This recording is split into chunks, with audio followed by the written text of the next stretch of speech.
Los chilenos, al parecer, son cada vez más felices. Al menos así lo comprueba la cuarta edición del estudio World Happiness para la Organización de las Naciones Unidas, donde nuestro país subió al puesto número 24, superando a Argentina, a Perú y a Paraguay. ¿Qué factores influyen en este resultado? Los vamos a analizar con el psicólogo, director ejecutivo del Instituto Chileno de Psicología Positiva, Claudio Ibáñez. Gracias por estar con nosotros, Claudio. Bienvenido. Buenos días. Gracias a ti por la invitación. Buenos días. Claudio, primero pongamos en contexto este ranking, porque hablar de felicidad puede leerse, digamos, de distintas maneras y con interpretaciones distintas. Pero, ¿en qué consiste este ranking y por qué es tan relevante, digamos, el que lo organice la ONU, además?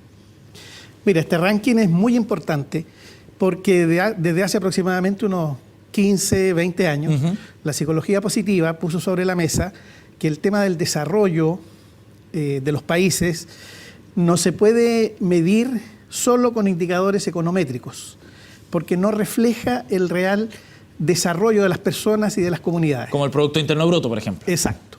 Entonces, Naciones Unidas tomó este mensaje e incorporó este nuevo parámetro para medir el desarrollo, y que se estima que es una línea final de resumen de cómo las personas, las comunidades y los países están funcionando. Ahora, esto es distinto a un nivel de calidad de vida, por ejemplo, porque hemos visto otros rankings elaborados por privados, quizás y no por la ONU, pero que hablan de la calidad de vida que tienen determinados países, pero la felicidad me da la impresión de que es un componente, digamos, distinto, y que la calidad de vida quizás está dentro de ese componente de felicidad. Por eso sería bueno también definir qué es lo que se mide en este ranking. Mira, lo que se mide, si uno revisa el informe, es calidad de vida, pero de una manera distinta a como se mide habitualmente. Perfecto. Porque cuando se mide calidad de vida en general, tú mides las condiciones económicas, los bienes materiales, te fijas, entendiendo el bienestar como el conjunto de condiciones que facilitan que la gente viva bien.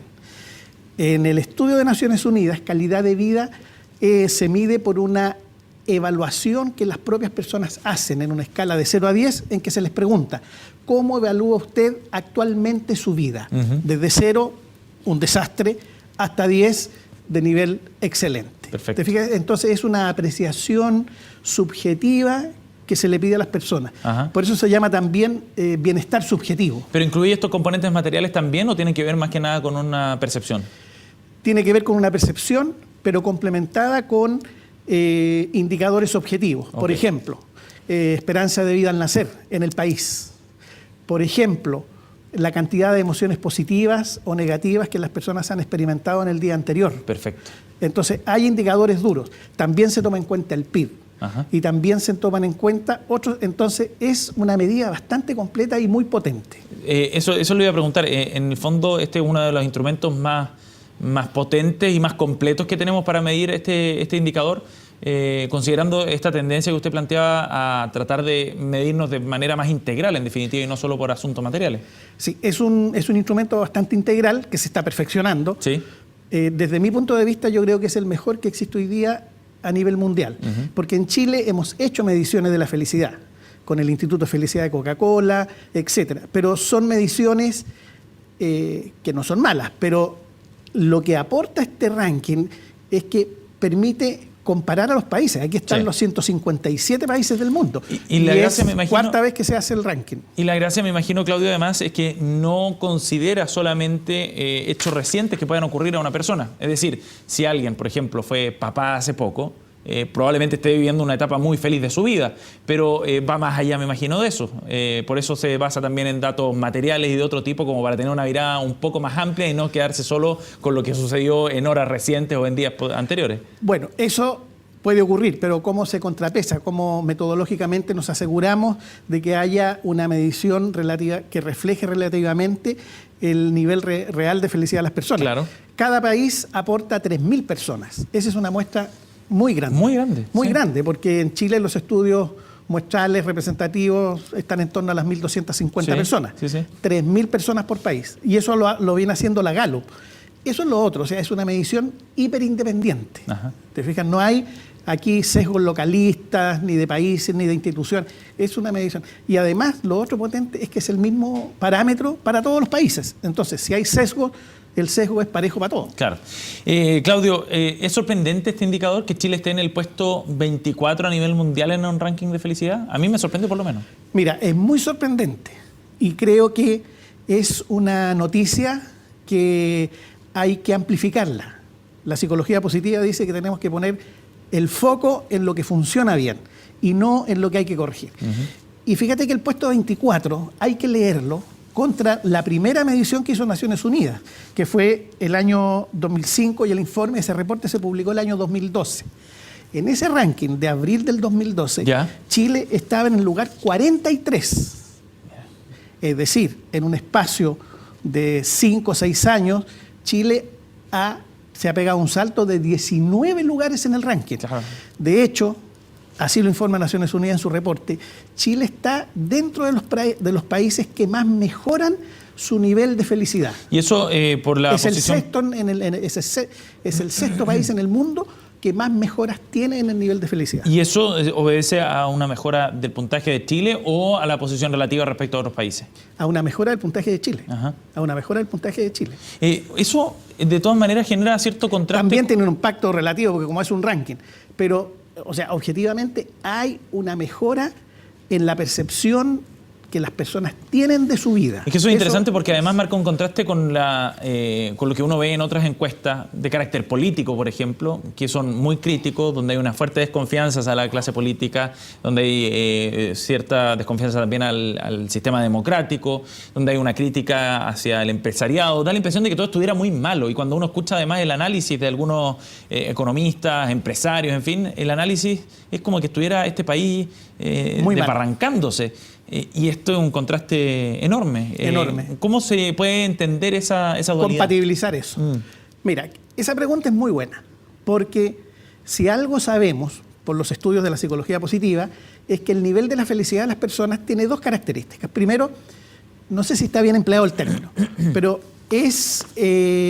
funciona como la temperatura corporal. Nosotros tenemos una temperatura corporal en torno a los, 37 grados, 36 por ahí, ¿cierto? Bueno, esa temperatura funciona de manera independiente a lo que ocurre en el entorno. O sea, la temperatura externa puede subir, puede bajar, dentro de ciertos límites que son bien amplios, pero a nosotros la temperatura corporal no nos sube ni nos baja. Hay una homotermia. La felicidad funciona de manera parecida. Nuestra felicidad no sube ni baja dependiendo de las circunstancias o de las noticias que uno ve, de las cosas que nos ocurren. Primero. Segundo, la felicidad, así lo apoyan las evidencias científicas, es bastante independiente de las circunstancias que nos toca vivir. Las circunstancias no impactan, la felicidad depende más bien de habilidades y destrezas personales. ¿Actitud? Depende más bien no de lo que vivimos, sino de la forma en que miramos lo que nos toca vivir. ¿Es un asunto de actitud finalmente? Es un asunto de actitud, pero es una actitud que hay que entrenar, desarrollar. Y en eso yo creo que uno dice, bueno, entonces cuando uno mira las circunstancias no entiende, pero este ranking mide el impacto que tiene la percepción de corrupción, lo mide. Y cuando uno ve los resultados de Chile, lo que menos contribuye al buen resultado es lo que está ocurriendo en Chile con el tema de la credibilidad, y Naciones Unidas hace dos preguntas. Uno, ¿percibe usted que existe corrupción a nivel de los negocios, es decir, de las empresas? Y la otra pregunta es, ¿percibe usted que existe corrupción en su país en el ámbito político? Son las dos preguntas. Y la gente responde sí o no. Y eso después se hace en análisis estadístico, etc. Claudio. Y en Chile la contribución de este factor es baja. O sea, aquí la clase política y la clase económica tienen una tarea pendiente, sin duda. Claudio, ¿y cuáles son los factores que por el contrario nos hacen subir en el ranking o elevan el puntaje de felicidad de nuestro país? ¿Qué temas son los que nos hacen más felices en definitiva? ¿Dónde estamos más felices? Según el ranking hay una variable que no solo impacta en Chile, sino que en todos los países que tienen buenos niveles de felicidad, que es el apoyo social. ¿Y qué se entiende por apoyo social? ¿Cuál es la pregunta? La pregunta es bien concreta. Dice, ¿tiene usted una persona a quien recurrir en caso de necesidad? Eso es. O sea, si las personas disponen de relaciones cercanas que estén presentes cuando... Bueno, en Chile eso puntúa bastante bien. Mire. Bastante bien. O sea, habla de ciertas relaciones de confianza más directas, digamos. Seguro. y de círculos de confianza importantes. Exactamente. Entonces, y eso también hay que distinguirlo. Sí. O sea, las personas... Porque es sumamente valioso, sí. Pero muy valioso. Y no tiene que ver con la confianza que tenemos en las instituciones, porque esto no es una confianza superestructural, sino que es una confianza muy cercana. Más doméstica, por decirlo así. Exacto, pero es la que nos permite estar.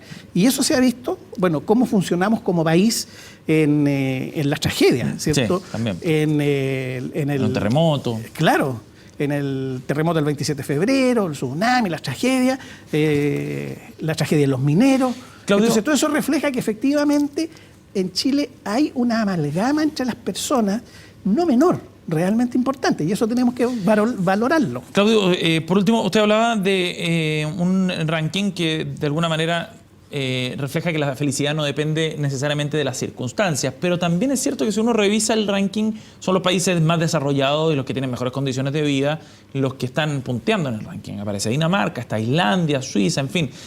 ¿Cuánto está relacionado finalmente a las condiciones materiales entonces la felicidad? Porque parece haber efectivamente una correlación entre ambas cosas. Sí, es la primera impresión que uno tiene, pero la impresión más realista es que en el ranking los países están bien distribuidos. Hay países de Europa, hay países de Latinoamérica, incluso países de África, de la parte de Asia. Entonces, eso descarta lo que Naciones Unidas lo reporta en el ranking, que las mejoras que han habido en los niveles de felicidad de los países y también los deterioros que han habido, ellos han simulado. Decimos, ¿qué pasa si en Chile se duplicara el PIB? Perfecto. Si en Chile se duplicara el PIB, no lograríamos explicar el incremento de felicidad que ha habido en Chile.